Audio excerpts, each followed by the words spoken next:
kasih yang mulia. Assalamualaikum warahmatullahi wabarakatuh. Salam damai sejahtera untuk kita semuanya. Om Swastiastu, Namo Buddhaya, salam kebajikan, rahayu. Yang mulia para hakim, yang kami hormati para jaksa penuntut umum, para penasihat hukum, seluruh masyarakat Indonesia yang kami cintai dan banggakan, rekan-rekan pers dan hadirin sekalian. Puji syukur kami panjatkan kehadirat Tuhan Yang Maha Kuasa bahwa pada hari ini momentum yang kami tunggu-tunggu akhirnya tiba. Di hadapan majelis hakim yang mulia, kami mengucapkan banyak terima kasih telah diberi kesempatan untuk menyampaikan eksepsi atau nota keberatan ini. Kami percaya sepenuhnya bahwa di lembaga peradilan inilah keadilan yang sejati dapat diwujudkan. Harapan ini kami yakini karena di dalam menjalankan tugasnya, lembaga ini bersifat merdeka, independen, dan mengambil keputusan berdasarkan keadilan terhadap Tuhan Yang Maha Esa. Keyakinan kami semakin kuat setelah mendapatkan pemikiran penuh kebijaksanaan dari Profesor Dr. Haji Sunarto SHMH, yang saat ini beliau menjabat sebagai Ketua Mahkamah Agung Republik Indonesia. Dalam pidato pengukuhan beliau sebagai guru besar di Universitas Airlangga pada tanggal 10 Juni 2024 yang lalu, beliau menyampaikan bahwa hukum tanpa keadilan seperti seperangkat peraturan yang kering tanpa roh. Beliau juga menegaskan bahwa seorang hakim harus bertindak sebagai pembelajar sepanjang hayat, peneliti dan filsuf agar mampu melihat keadilan yang sejati. Keadilan tersebut di luar batas formalitas hukum serta memperhatikan dampak sosial, budaya dan kemanusiaan. Pada saat hakim mengambil keputusan, keadilan juga akan sulit terwujud apabila hakim hanya menjadi mesin yang hanya memproses hukum. Menurut Profesor Dr. Haji Sunarto, hakim harus bisa merasakan denyut keadilan yang hidup di setiap bagian jiwanya. Lebih lanjut, beliau menegaskan bahwa keputusan seorang hakim tidak hanya melihat aspek formil dan material semata, namun juga melakukan dialektika dengan melihat aspek kemanusiaan dan latar belakang atau suasana kebatinan dari setiap peristiwa hukum. Betapa luar biasa pemikiran yang sangat filosofis dari Profesor Dr. Sunarto tersebut. Saya percaya bahwa majelis hakim yang mulia memiliki pandangan dan sikap yang sama dengan Profesor Dr. Sunarto. Tiada keraguan dari kami bahwa di ruang sidang ini akan menjadi tempat keadilan ditegakkan. Majelis hakim yang mulia, eksepsi saya ini sengaja dimulai dengan mengutip pidato Profesor Sunarto. Ketika pertama kali membaca pernyataan tersebut, kami merasakan betapa mulia peran hakim dan lembaga peradilan bagi terwujudnya cita-cita keadilan dan sekaligus cita-cita nasional kita. Tidak berlebihan jika dari lubuk hati kami yang terdalam, kami katakan bahwa pemikiran Profesor Sunarto tersebut menjadi nur atau cahaya yang membangun harapan di tengah kriminalisasi hukum yang saya alami hingga duduk di kursi terdakwa ini. Pertanyaannya, mengapa saya bersama tim penasihat hukum berani mengambil suatu kesimpulan bahwa kasus yang menimpa saya ini lebih banyak aspek politik yang menggunakan hukum sebagai alat pembenar yang mengarah pada terjadinya kriminalisasi hukum? Pertama, bahwa dalam kapasitas saya sebagai Sekretaris Jenderal DPP PDI Perjuangan, saya memiliki tugas untuk menyampaikan sikap politik partai yang berkaitan dengan berbagai peristiwa dan dinamika politik nasional internasional yang harus disikapi oleh partai. Tugas inilah yang saya jalankan ketika menolak kehadiran kesebelasan Israel dalam Piala Dunia U20 tahun 2023. Demikian halnya sikap kritis terhadap intervensi Mahkamah Konstitusi oleh kekuasaan politik demi kepentingan elektoral melalui putusan MK nomor 90 tahun 2023. Di luar itu, keteguhan di dalam menjaga konstitusi, demokrasi melalui pemilu jurdil, dan penolakan terhadap penggunaan sumber daya negara serta alat-alat negara dalam pemilu 2024 yang lalu telah menimbulkan sikap tidak senang dalam diri penguasa saat itu. Dari berbagai informasi yang saya terima, bahwa sejak Agustus 2023, saya telah menerima berbagai intimidasi dan semakin kuat pada masa-masa setelah pemilu kepala daerah tahun 2024. Puncak intimidasi kepada saya terjadi pada hari-hari menjelang proses pemecatan kader-kader partai yang masih memiliki pengaruh kuat di kekuasaan. Namun apa yang menjadi sikap politik partai adalah cermin kedaulatan partai yang memiliki disiplin dan rekam jejak perjuangan yang sangat lama sejak PNI didirikan oleh Bung Karno pada tanggal 4 Juli 1927. Atas sikap kritis di atas, kasus Harun Masiku selalu menjadi instrumen penekan yang ditujukan kepada saya. Hal ini nampak dari monitoring media seperti terlihat dalam gambar di bawah ini, di mana kasus Harun Masiku selalu cenderung naik seiring dengan dinamika politik dan sikap kritis PDI Perjuangan yang kami sampaikan. Itu terlampir gambar dianggap dijelaskan. Majelis Hakim yang mulia, berbagai tekanan nampak pada proses penyelidikan, penyidikan hingga proses P21. Pasca wawancara saya bersama Profesor Dr. Koni Rahakundini di Akbar Faisal Unsensor, antusiasme masyarakat yang melihat sangat tinggi hingga ditonton mencapai lebih dari 4 juta orang. Saat itu, Prof. Koni menyampaikan pesan dari petinggi aparatur negara, yakni aparat TNI dan Polri yang merah putih, yang menginformasikan bahwa saya akan ditersangkakan jika tetap kritis, termasuk dalam pilkada di beberapa wilayah yang sudah dikondisikan. Dalam podcast itulah saya sampaikan bahwa apa yang saya perjuangkan adalah hal-hal yang prinsip, suatu perjuangan nilai dan berkaitan dengan hal-hal fundamental di dalam menjaga konstitusi, demokrasi, pemilu jurdil, hingga penolakan terhadap penyalahgunaan kekuasaan atau abuse of power. Pasca wawancara tersebut, tekanan terhadap saya semakin meningkat, terlebih pada periode 4-15 Desember 2024 menjelang pemecatan Bapak Jokowi oleh DPP PD Perjuangan setelah mendapat laporan dari Badan Kehormatan Partai. Pada periode itu, ada utusan yang mengaku dari pejabat negara yang meminta agar saya mundur, tidak boleh melakukan pemecatan atau saya akan ditersangkakan dan ditangkap. Dan akhirnya, pada tanggal 24 Desember 2024, yakni 1 minggu setelah pemecatan para kader partai, pada pagi harinya dibocorkan terlebih dahulu ke media, dan pada sore menjelang malam saya ditetapkan sebagai tersangka bertepatan dengan malam Natal ketika kami sedang merencanakan ibadah misa Natal setelah hampir 5 tahun tidak bisa merayakan Natal bersama keluarga secara lengkap. Tekanan yang sama juga pernah terjadi pada partai politik lain yang berujung pada penggantian pimpinan partai dengan menggunakan hukum sebagai instrumen penekan. Bahkan proses penetapan tersangka terhadap saya diwarnai pula oleh aksi demonstrasi oleh kelompok masyarakat yang tidak dikenal, aksi pemasangan spanduk yang menyerang partai, serta rekayasa gugatan untuk menggugat keabsahan pimpinan partai. Bahkan operasi politik terhadap saya sampai harus menggunakan lembaga survei untuk menggiring opini publik. Salah satu media, yakni inilah.com, telah mendapatkan sanksi dari Dewan Pers karena melanggar kode etik jurnalistik ketika menurunkan berita yang menuduh saya kasak kusuk cari maklar untuk mengatur pra-peradilan. Sebelumnya, pada tanggal 26 Maret 2024, saya juga sempat dilaporkan ke Polda Metro Jaya dengan tuduhan penyebaran berita bohong dan hoaks dalam wawancara saya di Kompas TV dan SCTV. Ketika saya selesai memenuhi panggilan Polda Metro Jaya pada tanggal 4 Juni 2024, pada hari yang sama, di sore harinya, media memberitakan bahwa KPK telah mengeluarkan surat panggilan untuk saya. Pelaporan di Polda Metro Jaya tidak berlanjut karena Dewan Pers melalui saudara Yadi Hendriana selaku Ketua Komisi Pengaduan dan Penegakan Etika Dewan Pers menyatakan bahwa wawancara itu adalah produk pers yang tidak bisa dipidanakan.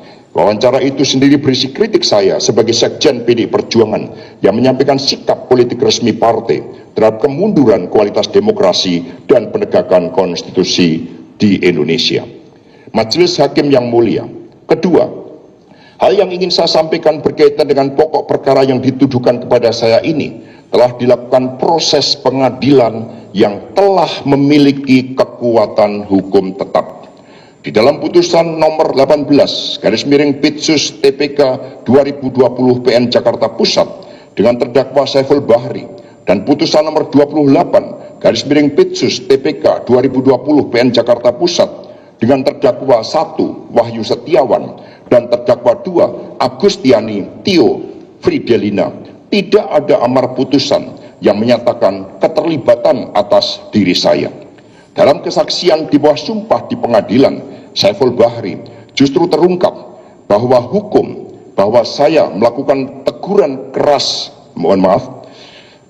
dalam kesaksian di bawah sumpah di pengadilan Saiful Bahri justru terungkap fakta hukum bahwa saya melakukan teguran keras terhadap saudara Saiful Bahri ketika mendengar yang bersangkutan meminta dana ke Harun Masiku. Kesaksian saya tersebut juga dibenarkan oleh saudara Saiful Bahri. Demikian halnya keterlibatan saudara Doni Tri Istiqomah sebagai lawyer Harun Masiku pasca dikabulkannya judicial review dan fatwa Mahkamah Agung terjadi atas kesepakatan antara saudara Doni Tri Istiqomah dengan Harun Masiku. Saudara Donilah yang pada awalnya mengajak Saiful Bahri. Hal tersebut juga tertuang dalam BAP saya pada tahun 2020 yang telah digunakan pada sidang pengadilan sebelumnya. Konstruksi kasus Harun Masiku ini sebenarnya sangat sederhana, meski tidak sepenuhnya tepat, namun dapat dianalogikan dari seseorang yang terkena tilang di perempatan jalan karena diindikasikan melanggar aturan lalu lintas. Seseorang bisa ditilang, lalu merasa tidak berdaya, dan kemudian bernegosiasi dengan polisi, dengan otoritas kekuasaan yang lebih tinggi, sehingga cenderung terjadi kesepakatan di bawah tangan dan terjadi damai. Dalam kasus ini, kedudukan hukum berbeda karena Harun Masiku merasa punya hak konstitusional pasca dikabulkannya judicial review dan fatwa Mahkamah Agung, serta adanya keputusan penetapan caleg terpilih dari DPP PD Perjuangan akibat Bapak almarhum Nasruddin Kemas meninggal dunia pada saat daftar calon tetap sudah ditetapkan. Presiden hukum persoalan tersebut pernah terjadi pada pemilu tahun 2010 ketika almarhum Sutradara Ginting meninggal beberapa saat sebelum pemilu dan memperoleh suara terbanyak, dan penggantinya ditetapkan oleh DPP PDI Perjuangan berdasarkan pertimbangan DPP partai, bukan atas banyaknya perolehan suara. Hal penting yang terungkap di dalam peristiwa penyuapan tersebut, sekiranya KPU telah menolak permohonan DPP PDI Perjuangan pada rapat pleno pada tanggal 6 Januari 2020 dan surat KPU secara resmi dikeluarkan pada tanggal 7 Januari 2020, di mana surat tersebut juga diparaf oleh saudara Wahyu Setiawan. Pertanyaannya, mengapa setelah seluruh komisioner KPU kemudian menolak, lalu pada tanggal 8 Januari 2020 Wahyu Setiawan masih meminta dana kepada saudari Agustiani Tio Fridelina terkait persoalan Harun Masiku? Bukankah ini suatu penyalahgunaan kekuasaan sehingga akhirnya saudari Agustiani Tio Fridelina mentransfer dana sebesar 50 juta rupiah melalui rekening BNI nomor 0357219732. Bukti transfer itulah yang menjadi alasan terjadinya OTT KPK. Apa yang saya sampaikan tersebut dapat dilihat dalam BAP seluruh komisioner KPU dan juga BAP saudari Agustiani Tio. Majelis Hakim yang mulia, ketika KPU secara resmi telah menolak permohonan DPP PD Perjuangan, namun saudara Wahyu Setiawan masih menggunakan otoritasnya untuk memberikan harapan terhadap saudari Agustiani Tio, maka hal ini juga dapat terlihat dari cerminan WhatsApp saudara Wahyu Setiawan ketika pertama kali saudara Agustiani Tio berkonsultasi terkait Harun Masiku dan dijawab dengan pernyataan siap, mainkan. Terlibat dalam BAP Agustiani Fridelina tanggal 9 Januari 2020. Atas hal tersebut, pledoi saudara Saiful Bahri dalam kasus suap tersebut mengatakan bahwa yang bersangkutan menjadi korban pemerasan komisioner KPU yang bernama Wahyu Setiawan. Majelis Hakim yang mulia, ketiga, hal yang ingin saya sampaikan adalah terjadinya proses daur ulang terhadap persoalan yang sudah disidangkan dan memiliki kekuatan hukum tetap. Terhadap kasus suap penyelenggara negara Wahyu Setiawan yang dilakukan bersama-sama oleh Saiful Bahri dan Agustiani Tio Fridelina telah inkrah. Namun kasus ini didaur ulang tanpa peristiwa hukum lain seperti tertangkapnya Harun Masiku yang sampai saat ini masih berstatus DPO atau daftar pencarian orang. Berdasarkan Undang-Undang KPK nomor 19 tahun 2019, dalam menjalankan tugasnya, KPK berasas kepastian hukum, keterbukaan, akuntabilitas, kepentingan umum, proporsionalitas, dan penghormatan terhadap HAM. Asas kepastian hukum telah dilanggar melalui proses daur ulang yang tidak hanya merugikan terdakwa, namun juga para saksi. Hampir seluruh saksi yang telah diperiksa dan dihadirkan dalam persidangan sebelumnya diperiksa kembali. Sebagian besar diantaranya ditunjukkan cetakan atau printout pemeriksaan tahun 2020, lalu diminta menandatangani kembali dengan tanggal pemeriksaan tahun ini. Proses daur ulang ini mengandung kerawanan dan cenderung mengabaikan fakta-fakta hukum di persidangan sebelumnya. Ditinjau dari asas kepentingan umum dan proporsionalitas, kasus ini tidak ada kerugian negara. Sementara Undang-Undang KPK menyatakan bahwa kewenangan KPK dalam melakukan penyelidikan, penyidikan, dan penuntutan tindak pidana korupsi meliputi tindak pidana korupsi yang antara lain menyangkut kerugian negara paling sedikit 1 miliar rupiah. Proses daur ulang yang dilakukan penyidik KPK juga bertentangan dengan asas kepentingan umum, mengingat upaya tersebut menciptakan ketidakpastian perkara baru dan bisa menjadi presiden hukum bahwa kasus yang sudah inkrah dan tidak ada amar putusan yang berkaitan dengan proses penyelidikan baru terhadap saya dapat dilakukan kembali.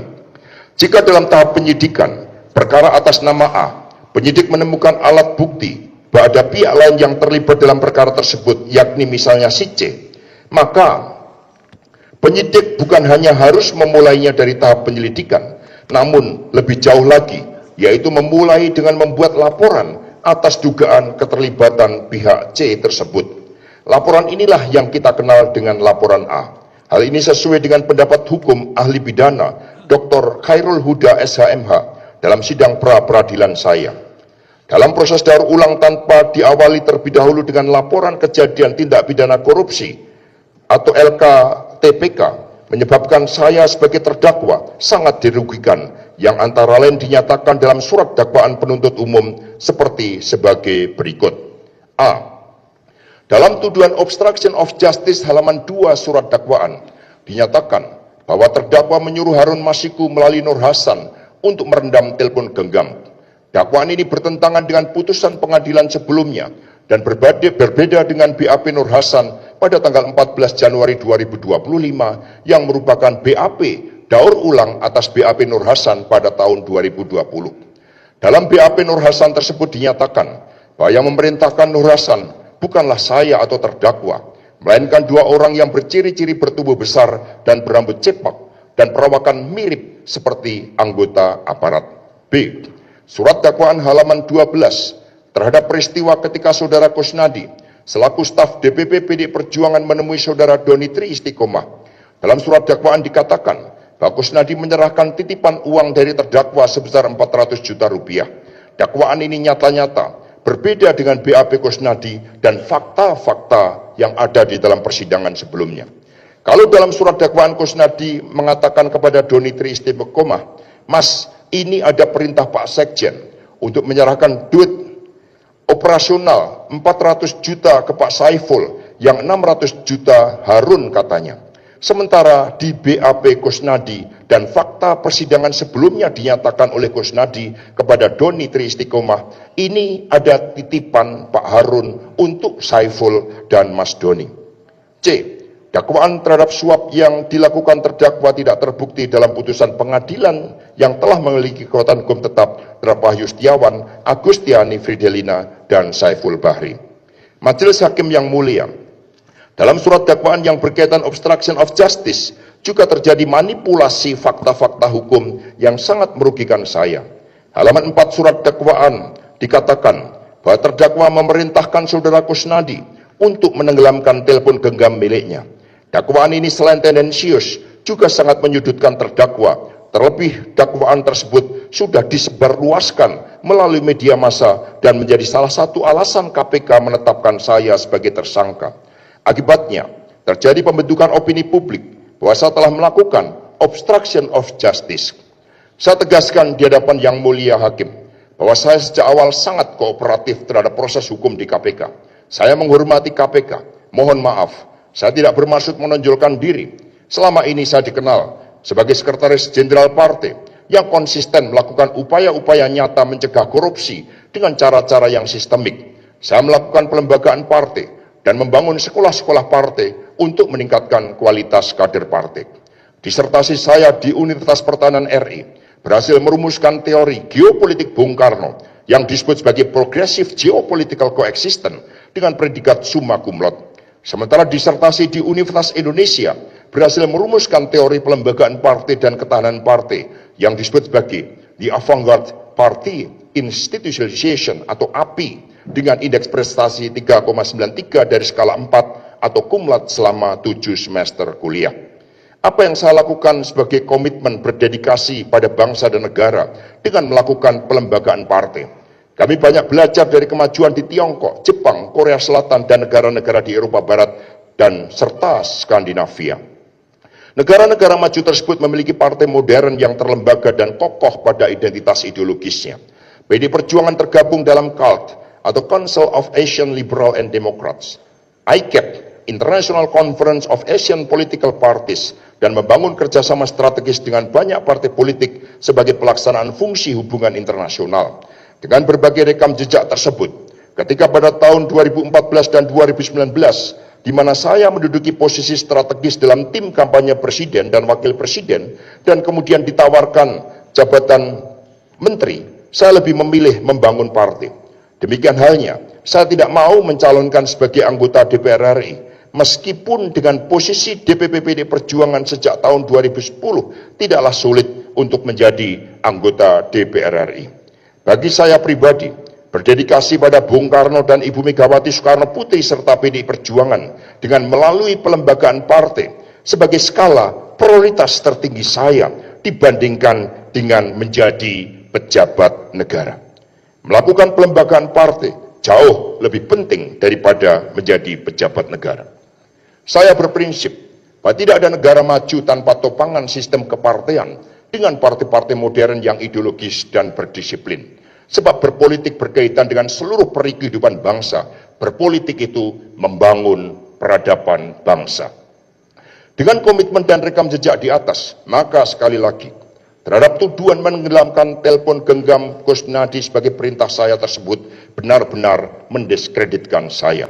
HP yang dimaksud masih ada dan menjadi barang sitaan KPK. Sementara BAP saudara Kusnadi sendiri menyatakan bahwa yang dimaksud yang itu ditenggelamkan saja, tidak usah mikir sayang, adalah saya, yakni Kusnadi, habis ritual ngelarung atau ritual membuang sial, dan sekretariat menyuruh saya untuk membuang pakaian yang saya gunakan untuk ritual. Terdapat dalam BAP Kusnadi tanggal 14 Januari 2025. Majelis Hakim yang mulia, KPK di dalam menjalankan seluruh kewenangannya, salah satunya berasaskan pada penghormatan terhadap HAM. Namun dalam praktik, begitu banyak pelanggaran terhadap asas ini. Pertama, pada saat saya diperiksa KPK pada tanggal 10 Juni 2024, ternyata pemeriksaan saya hanyalah sebagai kedok belaka. Tujuan sebenarnya adalah untuk merampas paksa barang-barang saudara Kusnadi yang dilakukan secara melawan hukum. Karena itulah, saya lebih banyak didiamkan, menunggu di ruang pemeriksaan selama lebih dari 3 jam.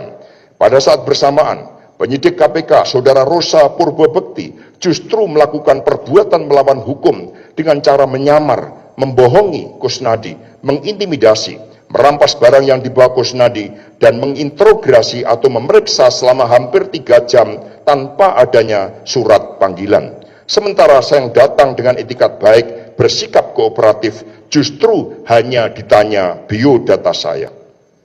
Apa yang terjadi dengan saudara Kusnadi ini saya sebut sebagai operasi 5M, yang merupakan singkatan dari menyamar, membohongi, mengintimidasi, merampas, dan menginterogasi. Melalui operasi 5M, saudara Rosa Purbabekti merampas barang-barang milik Kusnadi dan DPP partai, antara lain handphone milik sekretariat partai dan buku catatan rapat-rapat partai yang memuat rahasia partai. Barang dan dokumen yang disita itulah yang ikut dijadikan sebagai bukti berkaitan dengan dakwaan obstruction of justice. Bukti-bukti yang diperoleh melalui tindakan melawan hukum itulah yang dikhawatirkan KPK, sehingga patut diduga bahwa tindakan menghalang-halangi pra-peradilan kedua berkaitan dengan hal tersebut. Tindakan melawan hukum penyidik KPK dapat dikategorikan sebagai pelanggaran HAM yang sangat serius. Majelis Hakim yang mulia, pengabaian asas HAM dan akuntabilitas serta keterbukaan yang dilakukan penyidik KPK juga nampak pada proses P21 yang sangat dipaksakan. Saat itu saya dalam keadaan sakit. Sejak 2 Maret 2025, sakit radang tenggorokan, dan 5 Maret 2025, kram perut, diperiksa dokter KPK serta mendapatkan pengobatan. Pada tanggal 6 Maret 2025, saya membuat surat pernyataan tidak bisa memenuhi panggilan KPK karena sakit. Namun hal tersebut tetap dipaksakan. Hal yang sangat merugikan saya, proses P21 tanpa diawali dengan saksi-saksi yang meringankan. Surat permohonan saksi yang meringankan untuk diperiksa KPK telah disampaikan oleh penasihat hukum ke pimpinan KPK pada tanggal 4 Maret 2025. Ketika hal tersebut kami tanyakan kepada penyidik KPK Saudara Rosa Purbabekti, menjawab bahwa yang bersangkutan belum menerima disposisi dari pimpinan KPK. Hal itu juga disaksikan oleh para penasihat hukum. Disitulah mekanisme internal KPK dijadikan sebagai alasan yang merugikan terdakwa karena hak untuk mendapatkan saksi yang meringankan diabaikan oleh KPK. Sementara dari KPK sendiri terdapat penyelidik dan penyidik serta saksi ahli yang telah dibuat BAP. Total terdapat 13 orang penyelidik dan penyidik KPK yang menjadi saksi terhadap perkara saya. Bahkan Saudara Rosa Purbabekti juga menjadi saksi yang kesemuanya tentu memberatkan saya. Di luar itu terdapat saksi ahli dari KPK sebanyak 4 orang.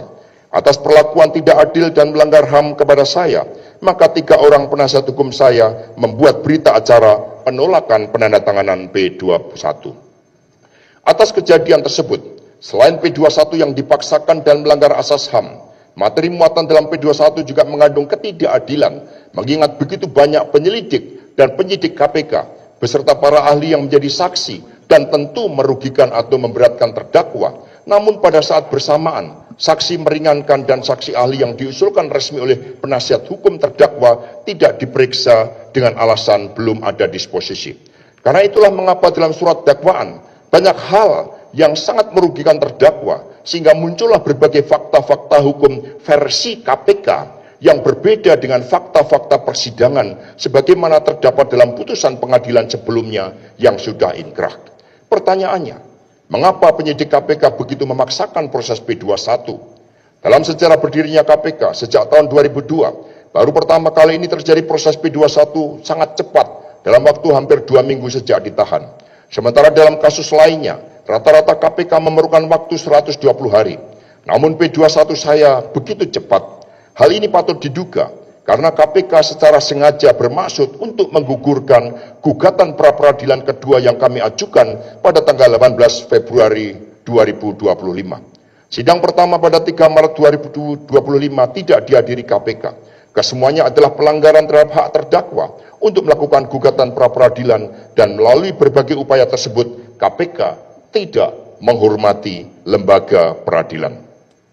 Apa yang dilakukan KPK menunjukkan bahwa pemberantasan korupsi dilakukan dengan tidak menghormati mekanisme hukum dan melanggar aspek-aspek formil serta bukti-bukti material yang diambil dengan cara-cara yang cenderung melanggar hukum sebagaimana operasi 5M terhadap Saudara Kusnadi. Hal tersebut sudah lama diingatkan oleh Profesor Todung Mulya Lubis dalam buku catatan harian jilid 5 yang terinspirasi oleh buku Leslie Holmes, Corruption, Postcommunism, and Neoliberalism. Prof. Todung menyatakan, saya harus berhati-hati dan mengingatkan KPK bahwa pemberantasan korupsi itu sering terjadi karena balas dendam atau revenge, atau ikhtiar untuk membersihkan diri, atau untuk mendemonstrasikan kepada publik tentang komitmen pemberantasan korupsi, dan juga untuk memperoleh legitimasi yang baru. Pemikiran Prof. Todung Mulya Lubis yang disampaikan pada tahun 2013 nampaknya terbukti benar bahwa ada kepentingan lain yang disampaikan dalam kasus saya ini seperti unsur balas dendam, mengingat salah satu BAP penyidik KPK yakni BAP Saudara Rizka Anung Nata tanggal 2 Januari 2025 telah mengaitkan saya dengan program tes wawasan kebangsaan atau TWK yang merupakan kebijakan pemerintah Jokowi, dan hal tersebut tidak ada kaitannya dengan saya yang lebih berkonsentrasi di internal partai. Demikian halnya terkait tujuan untuk mendemonstrasikan kepada publik guna mendapatkan legitimasi baru. Majelis Hakim yang mulia, kedua, pengabaian prinsip HAM atau asas HAM dilakukan penyidik KPK terhadap Saudari Agustiani Tio Fridelina melalui kesaksian di bawah sumpah dalam sidang pra-peradilan 1 pada tanggal 7 Februari 2025 demi ambisi agar menyebut nama saya, Saudari Agustiani Tio Fridelina, didatangi seseorang dengan iming-iming sebesar 2 miliar rupiah. Selain itu, Dalam pemeriksaan saudari Agustiani Tio Fridelina oleh penyidik Rosa Purbabekti telah melakukan intimidasi sampai menggebrak meja dan mendesak agar saudari Agustiani Tio Fridelina mengganti penasihat hukumnya. Penyidik menilai bahwa saudari Agustiani Tio Fridelina tidak menuruti kehendaknya sehingga akhirnya yang bersangkutan bersama suaminya dicekal dan tidak bisa berobat ke luar negeri akibat derita kanker yang dideritanya. Padahal jauh sebelum kasus ini naik lagi ke permukaan, saudari Agustiani Tio Fridelina sudah berulang kali berobat ke Guangzhou bagi penyembuhan penyakit kansernya. Seluruh data-data medical record berada di Guangzhou. Namun agenda kemanusiaan ini pun diabaikan oleh saudara Rosa Purbabekti. Sekiranya saudara Agustiani Fridelina mengikuti kemauan penyidik menyebut nama saya, maka pencekalan itu barangkali tidak terjadi. Apa yang terjadi dengan saudari Agustiani Tio Fridelina selain pengabdian terhadap HAM, juga pengabdian terhadap kemanusiaan dan hati nurani kita. Pengabdian aspek kemanusiaan menurut Prof. Sunarto telah menggerus terwujudnya keadilan dalam penegakan hukum.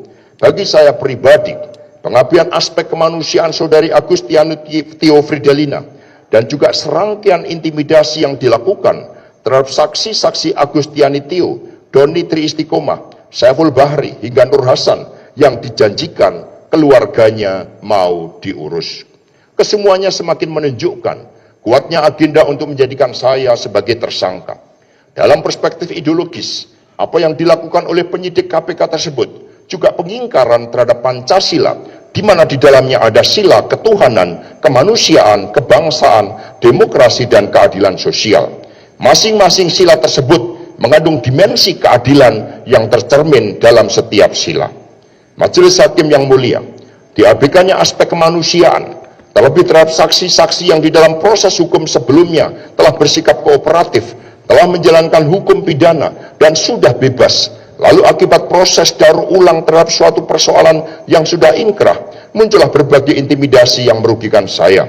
Pencekalan terhadap saudari Agustiani Tio untuk berobat adalah pencekalan terhadap kemanusiaan. Terlebih ketika hal tersebut berkaitan dengan keselamatan hidupnya. Hak hidup saudari Agustiani Tio terancam karena tidak bisa berobat akibat derita kanker. Mengapa hal tersebut harus terjadi? Bukankah ini menggambarkan suatu proses penegakan hukum yang benar-benar tidak memiliki hati nurani? Apa yang terjadi semakin membangun pesan kuat bahwa proses hukum ini terlalu dipaksakan. Lalu kemana kemanusiaan yang menjadi salah satu sila dalam Pancasila dan hati nurani kita ketika hal-hal yang sangat fundamental yang berkaitan dengan keselamatan hidup seseorang saja telah diabaikan. Hal itulah yang menjadi salah satu tolak ukur bahwa seluruh proses daur ulang terhadap perkara yang sudah inkrah secara keseluruhan tidak bisa dipercaya. Perlu kami sampaikan dalam persidangan ini bahwa keadilan sosial digerakkan oleh prinsip kemanusiaan, oleh Bung Karno, proklamator dan Bapak Bangsa Indonesia, bahwa cita-cita kemanusiaan ini lahir dari semangat bahwa di dalam bumi Indonesia merdeka tidak boleh ada lagi penjajahan antar manusia, tidak boleh lagi ada kesewenang-wenangan yang menindas rakyat, termasuk penyalahgunaan hukum yang terjadi pada masa kolonial. Prinsip kemanusiaan ini lahir dari realitas keterjajahan, sebab pada masa kolonialisme Belanda hingga pendudukan Jepang, seluruh rakyat Indonesia dan para pejuang bangsa sering berhadapan dengan hukum kolonial, dengan pasal-pasal karet yang bisa menjerat para pemimpin bangsa seperti Bung Karno, Bung Hatta, dan lain-lain. Hukum kolonial inilah yang ditentang habis oleh para pendiri bangsa. Dalam pledoi Bung Karno yang dikenal dengan Indonesia Menggugat, beliau menolak penggunaan undang-undang sebagai senjata.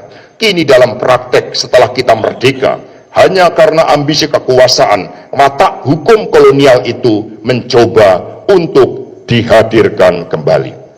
Para penyidik yang mengabaikan kemanusiaan sangat tidak memahami falsafah kemanusiaan sebagaimana disampaikan oleh Bung Karno dalam pidato lahirnya Pancasila pada tanggal 1 Juni 1945 yang telah diterima secara aklamasi dalam sidang BPUPK yang menetapkan dasar negara Indonesia. Atas dasar hal tersebut, mengapa asas Undang-Undang KPK yang begitu mudah, mengapa asas undang-undang yang ada dalam Undang-Undang KPK begitu mudah diabaikan oleh penyidik KPK? Majelis Hakim yang mulia, berdasarkan nota keberatan yang disampaikan di atas, sebagai kesimpulan dan penutup dapat disampaikan hal-hal sebagai berikut. 1. Bahwa surat dakwaan terhadap tuduhan obstruction of justice dan suap telah dibuat dengan tidak cermat dan sangat merugikan saya. Fakta-fakta hukum yang ditampilkan dalam surat dakwaan tersebut berbeda dengan keterangan saksi yang melihat, mendengar, dan menyaksikan secara langsung terjadinya dugaan tindak pidana. Surat dakwaan tersebut bersumber dari pertama, berita acara permintaan keterangan atau BAPK pada tahap awal ketika para saksi sedang dalam suasana tekanan psikologis. BAPK ini sering berbeda dengan BAP saksi dan fakta-fakta persidangan yang putusannya telah inkrah. Sumber kedua surat dakwaan berasal dari keterangan saksi internal KPK sendiri, yakni penyelidik dan atau penyidik yang berjumlah 13 orang. Bahkan Saudara Rosa Purbabekti sendiri sebagai penyidik pun juga bertindak sebagai saksi yang cenderung memberatkan terdakwa. Dengan adanya 13 saksi yang berasal dari internal KPK, tentu konstruksi dan konklusi hukum yang disampaikan lebih mengarah pada maksud dan tujuan para penyelidik dan atau penyidik, sehingga tidak terlepas dari subjektivitas, mengingat saksi internal KPK tersebut tidak melihat, mendengar atau mengalami secara langsung, bahkan tidak memahami latar belakang persoalan tersebut.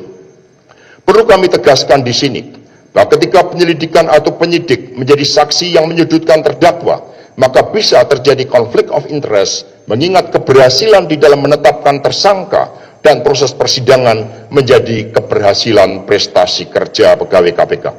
Dengan banyaknya saksi dari penyelidik atau penyidik internal KPK sendiri, terdakwalah yang selalu dipersalahkan, di mana dalam salah satu surat keterangan mantan penyidik KPK, Saudara Rizka Anung Nata pada tanggal 30 Januari 2025 menuduh saya terkait dengan penyingkiran pegawai KPK melalui tes wawasan kebangsaan.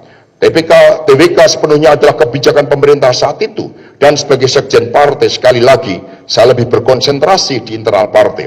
Jadi sebagaimana yang disampaikan oleh Prof. Todung Mulya Lubis, bahwa penegakan hukum di KPK ada motif balas dendam. 2. Bahwa bukti otentik terjadinya suap terhadap penyelenggara negara, dalam hal ini Komisioner KPU Saudara Wahyu Setiawan, terjadi ketika yang bersangkutan meminta sejumlah dana 50 juta rupiah ke Agustiani Tio Fridelina pada tanggal 8 Januari 2020. Permintaan dana tersebut setelah pada tanggal 6 Januari 2020 rapat pleno KPU telah menolak permohonan DPP PD Perjuangan terhadap penetapan Harun Masiku.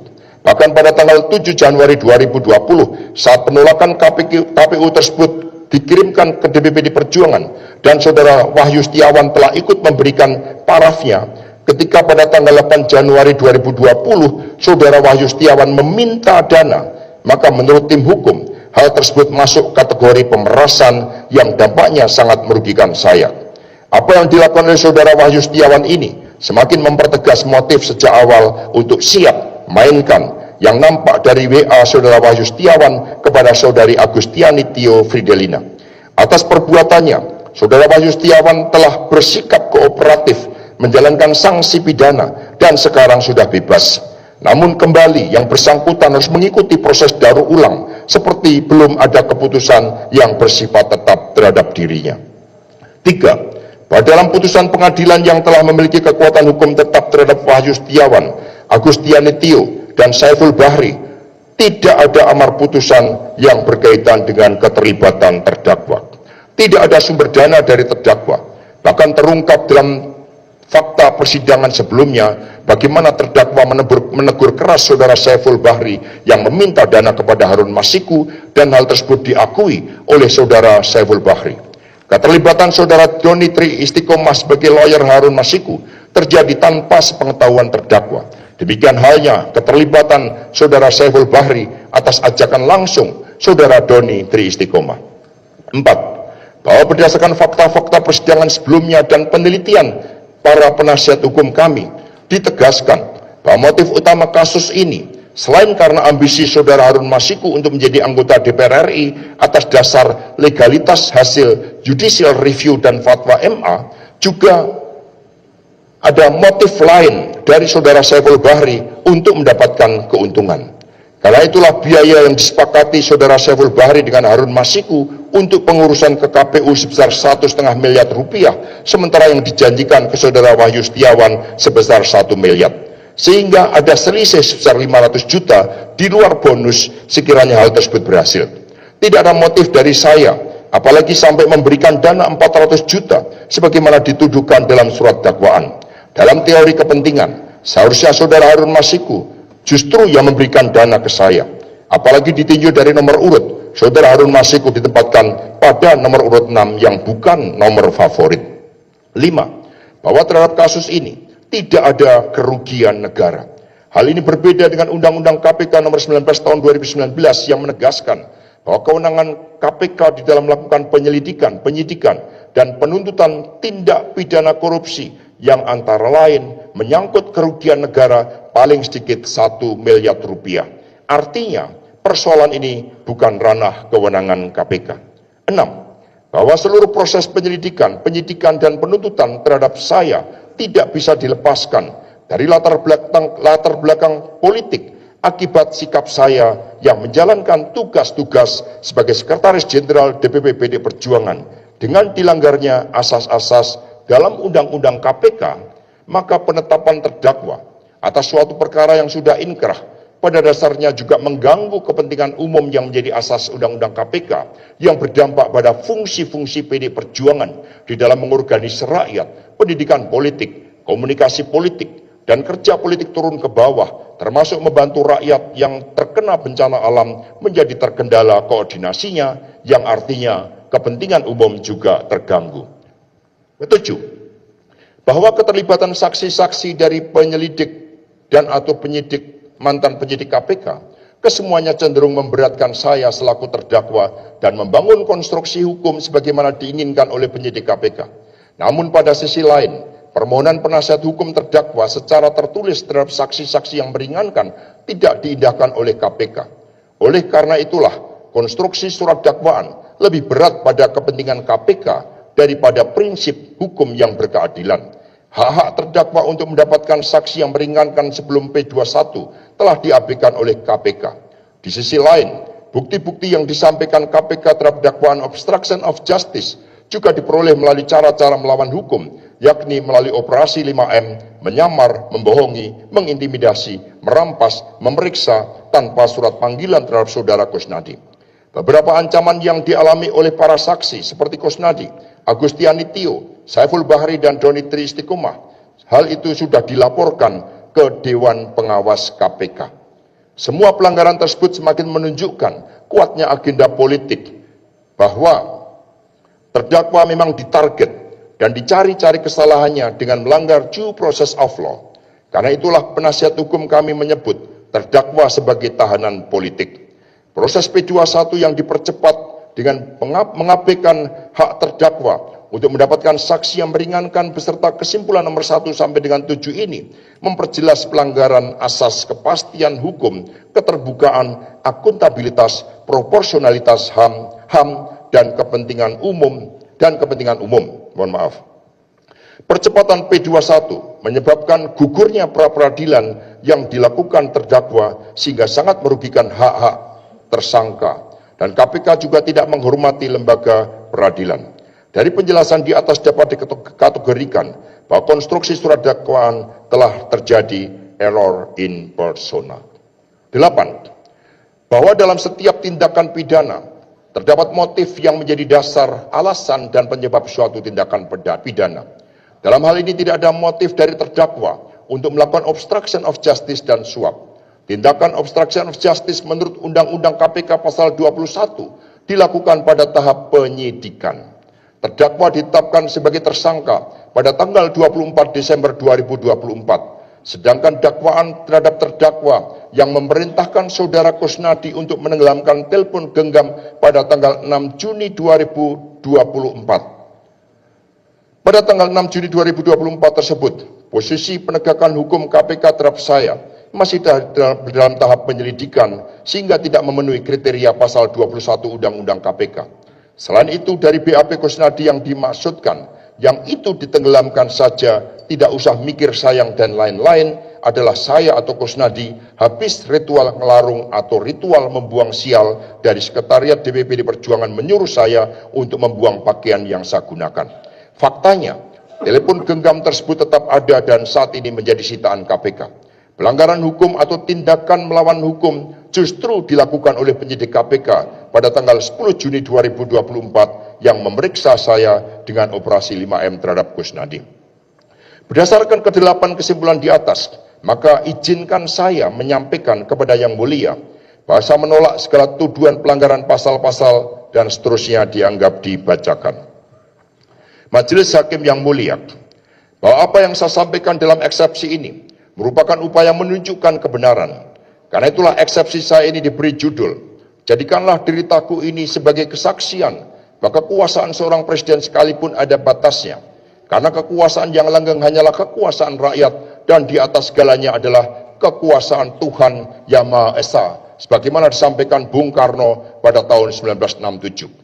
Judul ini mengandung semangat Satyam Eva Jayate yang artinya bahwa kebenaran pasti menang. Kami berkeyakinan bahwa sesuai falsafah keadilan yang disampaikan oleh Profesor Dr. Sunarto dalam pidato pengukuhan guru besar beliau akan menjadi landasan yang mulia bagi para hakim untuk mengambil keputusan secara merdeka, bebas, tanpa intervensi pihak manapun dan independen, serta kami yakini berani dalam menegakkan keadilan yang sejati. Tekad untuk mewujudkan keadilan telah melekat dalam sejarah perjuangan bangsa. Hal tersebut nampak dalam berbagai perlawanan terhadap Belanda.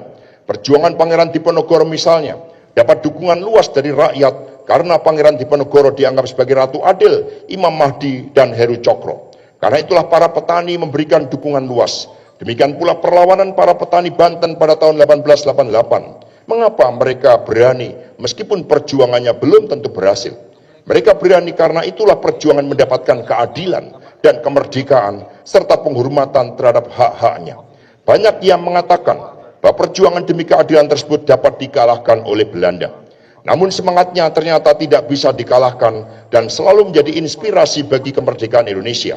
Temuan di atas disampaikan dalam disertasi Sidunata dalam bukunya Ratu Adil Ramalan Jayabaya dan Sejarah Perlawanan Wong Cilik yang telah diterbitkan Kompas Gramedia pada tahun 2024. Buku tersebut mengungkapkan bahwa meski petani kalah, tetapi mereka berhasil menitipkan rahasia penderitaan yang mampu terus menyalakan harapan mereka, menitipkan cita-cita keadilan itu kepada kita semua seluruh anak bangsa Indonesia saat ini.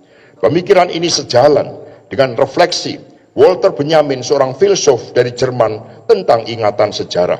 Sebagaimana dikutip oleh Sidunata dalam Memoria Passonia, Walter Benjamin dan teologi politik Benjamin menyatakan, bagi ilmu, penderitaan terhadap masa lalu adalah peristiwa yang sudah selesai karena sudah terjadi. Namun bagi ingatan, penderitaan pada masa lalu justru bukan suatu peristiwa yang sudah selesai. Penderitaan itu menyimpan sesuatu yang harus diselesaikan pada masa depan.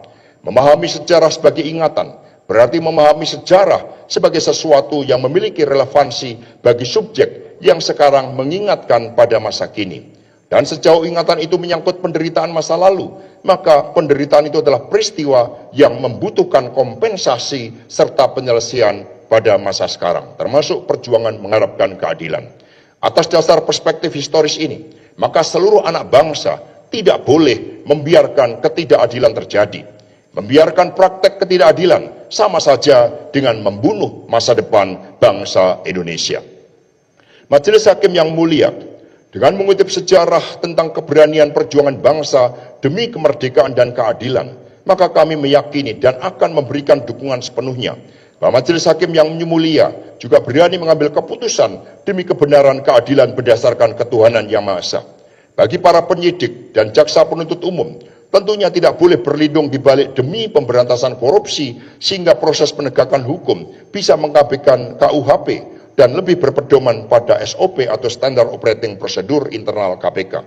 Seperti yang dikatakan oleh Robert Klitgaard dalam bukunya Controlling Corruption pada tahun 1988, maka pemberantasan korupsi harus fokus pada perubahan sistem dan itu bisa dilakukan secara sistematis. Dengan seluruh kesempatan atas eksepsi ini, maka demi keadilan dan kebenaran, memperhatikan kepentingan umum, serta berdasarkan aspek formil, material, kemanusiaan, dan latar belakang dari seluruh perkara ini, maka kami percaya bahwa yang mulia para hakim benar-benar menunjukkan bahwa hakim adalah wakil Tuhan di muka bumi sebagaimana disampaikan oleh William Shakespeare. Dengan demikian, kepada yang mulia majelis hakim yang memeriksa dan mengadili perkara akuo terhadap atas nama saya, Hasto Kristianto, mohon dan mengharap sebagai suatu proses penyelidikan hukum dapat menjadi pilar utama pencari keadilan. Hal ini penting sebagaimana diungkapkan oleh Profesor Dr. Asumadi Asra dalam kata pengantar buku catatan Profesor Todung Mulya Lubis, Kompas Media Nusantara tahun 2009, bahwa penegakan hukum sangat esensial dan instrumental bagi terjadi dan bekerjanya demokrasi dengan baik. Tanpa respek kepada hukum yang diikuti dengan penegakan secara teguh dan konsisten, demokrasi bukan hanya tidak berjalan baik, bahkan lebih jauh lagi, berujung pada kehidupan sosial politik yang penuh kekacauan atau chaotic dan anarkis. Oleh karena itu, keadilan yang sejati hanya dapat terwujud ketika hukum ditegakkan tanpa intervensi demi kepentingan masyarakat luas. Proses hukum yang benar bukan hanya melindungi hak individu, tetapi juga menjaga stabilitas dan martabat demokrasi itu sendiri. Mohon maaf. Berdasarkan uraian yang telah disampaikan di atas, jelas terdapat keraguan mendasar dalam pembuktian dakwaan yang diajukan oleh jaksa penuntut umum, baik dalam hal kejelasan unsur pidana maupun ketepatan penerapan hukum terhadap terdakwa. Sesuai dengan prinsip in dubio pro reo yang merupakan asas fundamental dalam hukum pidana, setiap keraguan yang muncul harus ditafsirkan demi keuntungan terdakwa. Oleh karena itu, demi menegakkan keadilan dan menjunjung tinggi hak asasi manusia, kami memohon kepada majelis hakim yang mulia untuk menerima dan mengabulkan eksepsi ini, serta menyatakan bahwa dakwaan yang diajukan tidak dapat diterima atau batal demi hukum. Berdasarkan hal-hal yang telah diuraikan di atas, dimohon kepada majelis hakim yang mulia yang memeriksa dan mengadili perkara akuo berkenaan menjatuhkan putusan sela dengan amar putusan sebagai berikut. 1. Menerima dan mengabulkan seluruh nota keberatan atau eksepsi terdakwa dan penasihat hukumnya sebagai satu kesatuan. 2. Menyatakan surat dakwaan jaksa penuntut umum batal demi hukum atau setidak-tidaknya tidak dapat diterima. 3. Menyatakan atas nama terdakwa Hasto Kristianto tidak dilanjutkan pemeriksaannya. 4. Memulihkan hak terdakwa Hasto Kristianto dalam kedudukan, kemampuan, harkat, dan martabatnya. 5. Memerintahkan jaksa penuntut umum untuk membebaskan terdakwa Hasto Kristianto dalam waktu paling lambat 24 jam setelah putusan dari majelis hakim yang mulia. 6. Memerintahkan agar seluruh barang bukti yang disita oleh penyidik dan jaksa penuntut umum untuk dikembalikan kepada pihak dari mana barang tersebut disita. 7. Membebaskan biaya perkara kepada negara. Majelis hakim yang mulia, akhirnya saya dan tim penasihat hukum berharap agar eksepsi ini dikabulkan. Di rumah tahanan, saya mendapatkan seorang sahabat. Melalui sahabat yang beragama Islam ini, saya mendapatkan begitu banyak nasihat kebijaksanaan yang bersumber dari Al-Quran dan hadits-hadits. Nasihat tersebut disampaikan oleh sahabat baik saya, Afrian Jafar. Beliau menyampaikan dari Quran surat Al-Maidah ayat 8, berikut terjemahannya. Wahai orang-orang yang beriman, jadilah kamu sebagai penegak keadilan karena Allah, menjadi saksi dengan adil. Dan janganlah kebencianmu terhadap suatu kaum mendorong kamu untuk berlaku tidak adil. Berlaku adillah, karena adil itu lebih dekat kepada takwa. Kemudian dari Quran surat Ghafir ayat 18, berikut terjemahannya. Orang-orang yang dijolimi tidak mempunyai teman setia seorang pun, dan tidak pula mempunyai seorang pemberi syafaat yang diterima syafaatnya. Mohon izin saya ulangi. Orang-orang yang dijolimi orang-orang yang zolim, orang-orang yang zolim tidak mempunyai teman setia seorang pun dan tidak pula mempunyai seorang pemberi syafaat yang diterima syafaatnya. Yang lain dianggap dibacakan. Kemudian dari hadits riwayat Bukhari nomor 1496, Muslim nomor 19. Dan berhati-hatilah terhadap doa orang yang terzolimi, karena tidak ada penghalang antara doanya dengan Allah. Demikian pula yang disampaikan oleh Romo Sidunata kepada saya, yang diambil dari Alkitab, dari Markus 13, bab 13 ayat 11. Apabila mereka mengiringi dan menyerahkan kamu, janganlah khawatir akan apa yang kamu harus katakan, tetapi katakanlah apa yang dikaruniakan kepadamu pada saat itu juga, sebab bukan kamu yang berkata-kata, melainkan Roh Kudus. Demikian nota keberatan atau eksepsi ini kami sampaikan dengan harapan agar keadilan dapat ditegakkan sebagaimana mestinya. Atas perhatian dan dikabulkannya oleh Yang Mulia Majelis Hakim, kami ucapkan terima kasih. Satyam Eva Jayate, pada akhirnya kebenaran yang akan menang, diiringi salam nasional kita, merdeka. Hormat kami terdakwa Hasto Kristianto